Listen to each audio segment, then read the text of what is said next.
पेंगलीपुरम हे गाव इंडोनेशियातील बाली बेटावर वसलेलं आहे. इंडोनेशिया हा जगातील सर्वाधिक मुस्लिम लोकसंख्या असलेला देश असला तरी इथे हे एक गाव आहे जे 100% हिंदू धर्मियांचं आहे.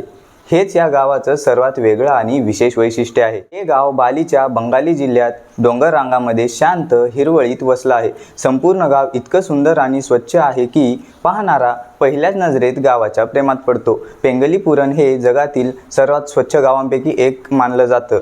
रस्ते आरशासारखे चमकणारे, सुबक घरांच्या ओळी आणि सर्वत्र फुलांच्या बागा. या गावात प्रत्येक गोष्ट नियोजनबद्ध आणि सुशोभित आहे. गावातील स्वच्छतेचं रहस्य म्हणजे इथले कडक नियम आणि ग्रामस्थांचा शिस्तप्रिय दृष्टिकोन. इथे कचरा कुठेही टाकण्यास सक्त मनाई आहे. प्रत्येक घरामध्ये कचरा वेगळा केला जातो. सेंद्रिय कचऱ्यांचं कंपोस्टमध्ये रूपांतर केलं जातं, तर प्लास्टिक आणि इतर अविघटनशील कचरा पुनर्वापरण्यासाठी पाठवला जातो. विशेष म्हणजे धूम्रपान फक्त ठरलेल्याच ठिकाणी करण्याची परवानगी आहे आणि मद्यपान पूर्णपणे बंद आहे.